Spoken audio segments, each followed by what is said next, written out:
Assalamualaikum warahmatullahi wabarakatuh. Apa kabar kalian pada hari ini? Alhamdulillah, semoga kita selalu dalam lindungan Allah Subhanahu wa taala, Tuhan yang Maha Esa ya.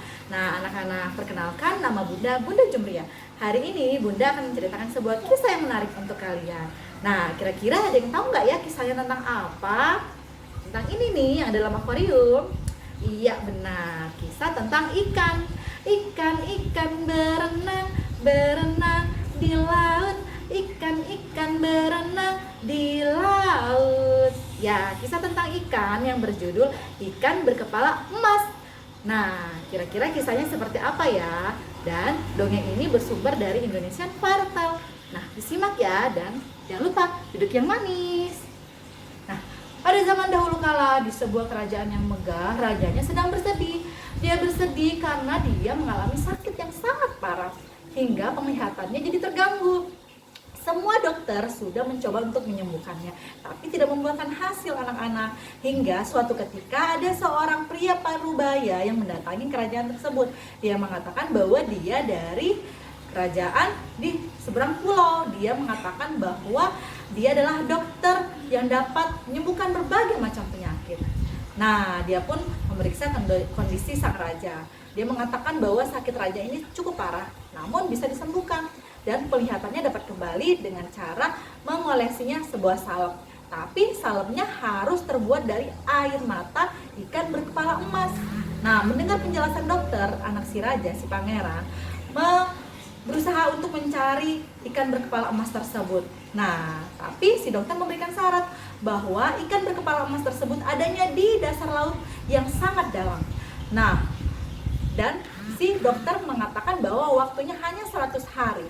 Jika lebih dari 100 hari, maka saya akan pergi meninggalkan kerajaan ini. Nah, singkat cerita, si pangeran pun mencari keberadaan ikan berkepala emas. Berhari-hari, berminggu-minggu, berbulan-bulan, dia tidak menemukan juga. Hingga tepat di 100 hari, dia melihat ada ikan berkepala emas yang jauh berada di dasar lautan.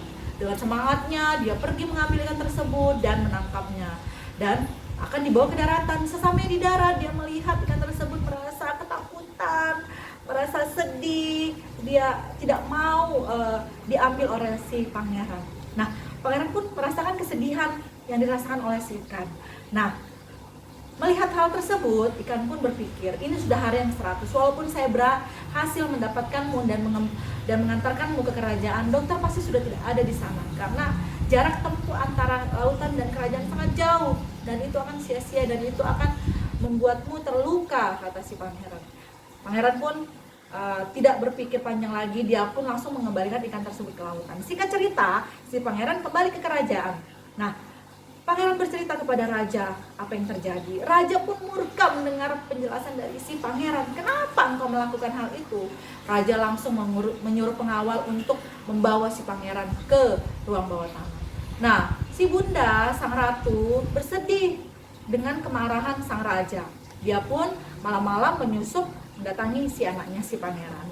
Anakku, maafkan ayahmu yang sedang marah, tapi engkau harus tetap meninggalkan kerajaan ini. Segala keperluanmu sudah ibunda persiapkan di luar sana. Nah, si pangeran pun meninggalkan kerajaan. Nah, setelah dia berlayar satu malam, dia singgah di sebuah pulau. Niatnya adalah untuk membeli perlengkapan untuk dia berlayar. Nah, pada saat dia hendak membeli perlengkapan untuk berlayar, dia dihampiri oleh seorang pria muda. Dia meminta pekerjaan kepada si pangeran. Dia berharap bisa menjadi pelayan si pangeran. Nah, kebetulan si pangeran juga membutuhkan teman yang bisa diajak pergi berlayar. Maka terjadilah kesepakatan si pria tadi menjadi pelayan si pangeran.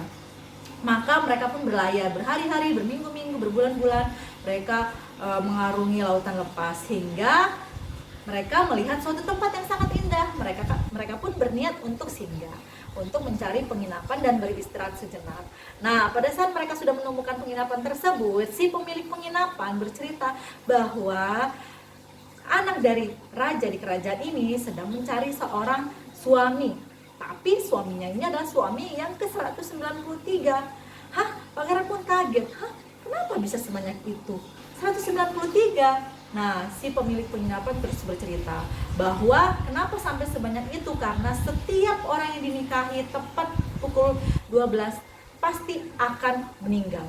Nah, pemilik penginapan terus bercerita. Dari cerita tersebut, tiba-tiba perasaan si pangeran ingin lebih mengetahui bagaimana sosok seorang putri, bagaimana bisa terjadi hal seperti itu. Nah, dengan penuh semangat keesokan harinya, dia mendatangi kerajaan dan berniat untuk melamar si putri. Nah, tanpa panjang lebar, si raja pun menyetujui lamaran si pangeran. Nah, keesokan harinya diubahlah kerajaan menjadi sangat cantik, berbagai macam dekorasi. Tapi di sisi lain juga disiapkan pemakaman untuk si pangeran, karena tepat pasti pukul jam 12 pasti si pangeran akan meninggal. Nah, lalu terjadilah suatu pesta yang meriah. Nah, tepat pukul jam 12, detik-detik menjelang pukul 12, si pangeran duduk di hadapan sang putri. Dia merasa ketakutan juga, jangan-jangan inilah ajalnya saat ini. Nah, tanpa sepengetahuan si putri dan pangeran, si pengawal sedang bersembunyi di dalam lemari. Dia juga ingin mengetahui apa yang terjadi selama ini, kenapa bisa terjadi hal-hal yang tidak masuk akal seperti itu. Nah, lalu tepat pukul jam 12 tiba-tiba ada suara musik keluar, entah dari mana asalnya. Nah, musik itu juga membuat orang yang mendengarnya terhipnotis. Tapi entah kenapa si pelayan pangeran tidak terhipnotis. Nah, yang terhipnotis yang mendengarnya yaitu pangeran dan si putri tadi. Nah, tiba-tiba ada sosok ular besar keluar dari balik si putri, ingin menerkam si pangeran. Tiba-tiba dengan lincahnya si pelayan keluar dari lemari dan menangkap ular tersebut dan memasukkan ke dalam keranjang yang ada di situ. Nah, ketika si pelayan memasukkan ular tersebut ke dalam keranjang, tiba-tiba musik tadi hilang hingga kesadaran putri dan pangeran kembali normal. Nah, si pelayan pun bercerita yang sedang terjadi tadi. Lalu semenjak itu si putri terbebas dari kutukannya. Ternyata selama ini si putri mendapat kutukan yang entah dari mana asalnya. Nah, semenjak hal itu terjadi, si putri kembali normal, kembali sehat, dan hidup bahagia dengan pangeran.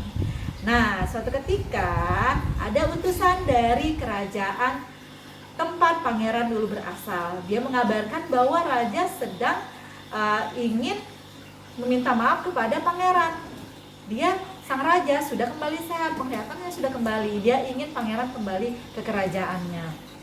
Nah, singkat cerita, si pangeran dan istrinya si putri pergi ke kerajaannya yang dahulu. Nah, sesampainya di sana, raja meminta maaf atas perlakuannya selama ini terhadap anaknya si pangeran. Nah, mereka pun hidup bahagia. Pangeran bisa kembali ke orang tuanya dan sudah memiliki pasangan. Mereka pun hidup bahagia, menjadi keluarga yang bahagia. Nah, melihat kebahagiaan tersebut, pelayan yang selama ini menemani pangeran merasa sudah waktunya dia kembali ke asal. Dia pun menceritakan kepada pangeran siapa dirinya sebenarnya. Dia mengatakan bahwa, "Pangeran, maafkan hamba. Sudah waktunya hamba untuk kembali ke asal hamba. Hamba adalah ikan berkepala emas." Nah, mendengar pengakuan dari si pelayan, pangeran kaget. "Hah? Engkau adalah ikan berkepala emas?" "Ya, saya adalah ikan berkepala emas. Saya ingin membalas kebaikan Tuhan saat engkau membebaskan saya." Nah, pangeran pun kaget dan meminta agar ikan tidak meninggalkannya. Namun dia mengatakan, "Ini adalah waktunya saya kembali ke asal saya. Saya senang melihat pangeran tuan saya kembali berbahagia dengan orang tua dan istri." Nah, lalu si pangeran pun mengizinkan. Semenjak saat itu pangeran rajin mendatangi lautan untuk menengok pelayannya yang sudah dia anggap seperti keluarganya. Nah, itu kisah yang menarik ya anak-anak. Nah, amanat yang dapat kita ambil adalah berbuatlah kebaikan. Niscaya kebaikan itu akan kembali kepada diri kita. Nah, semoga kisah ini bermanfaat dan Bunda ucapkan terima kasih. Assalamualaikum warahmatullahi wabarakatuh. Dadah.